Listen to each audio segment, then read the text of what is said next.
9 to 5 ജോലി ചെയ്യുന്ന ഒരാളും എങ്ങും എത്തിയതായിട്ട് ഞാൻ കേട്ടിട്ടില്ല. അവരൊരു പണിക്കാരൻ മാത്രമായി ജീവിതം അവസാനിപ്പിക്കും. അല്ല, എനിക്ക് മനസ്സിലാകുന്നില്ല. കുറെ നാളായിട്ട് തന്നെ ട്രിഗർ ചെയ്തുകൊണ്ടിരിക്കുന്ന കാര്യമാണ്. നമ്മൾ ജോലി ചെയ്താൽ ഒന്നും നേടത്തില്ലെന്നാണോ?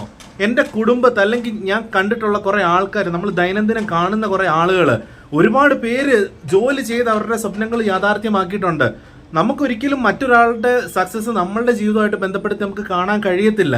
എന്ത് നേടിയെന്നൊക്കെയുള്ള രീതിയിലുള്ള സംസാരമാണ്. എൻ്റെ പേഴ്സണൽ എക്സ്പീരിയൻസ് എന്ന് പറയുകയാണെങ്കിൽ എൻ്റെ ഒരു മാനേജറുണ്ട്.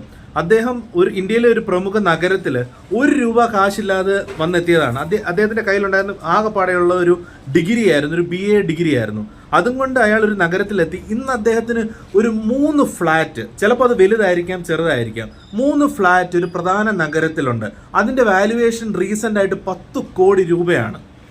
അപ്പോൾ ഒന്നും നേടിയില്ല എന്നൊന്നും പറയാൻ പറ്റത്തില്ല. നമ്മൾ ഈ പറയുന്ന നമ്മൾ ഉപയോഗിക്കുന്ന ഈ ഗൂഗിളിൻ്റെയൊക്കെ CEO ആയിട്ടിരിക്കുന്ന ആരാ? സുന്ദർ പിച്ചൈ. അദ്ദേഹം ജോലി ചെയ്തിട്ടാണോ? വലിയ ജോലി ആയിരിക്കാം, അത് ചെറിയ ജോലി ചെയ്താലും അത് നടക്കും. സൈക്കോളജി ഓഫ് മണി എന്ന് പറയുന്ന ഒരു പുസ്തകമുണ്ട്. ആ പുസ്തകത്തിൽ റൊണാൾഡ് റീഡ് എന്ന് പറയുന്ന US ഒരു പ്യൂണായിട്ട്, ജാനിറ്റർ എന്നാണ് പറയുന്നത്. ജാനിറ്റർ എന്ന് പറഞ്ഞാൽ ഒരു ബിൽഡിങ്ങിൻ്റെയൊക്കെ ടേക്ക് കെയർ, പല ജോലികളിൽ ബിൽഡിങ്ങുമായിട്ട് ബന്ധപ്പെട്ട് ചെയ്യുന്നു. അതായത് നമ്മുടെ നാട്ടിലേക്ക് നോക്കി കഴിഞ്ഞാൽ ഒരു പ്യൂൺ വർക്ക് അത് ചെയ്ത് അദ്ദേഹം മരിക്കുമ്പോൾ അദ്ദേഹത്തിൻ്റെ അക്കൗണ്ടിലുണ്ടായിരുന്നത് $8 മില്യൺ ആണ്.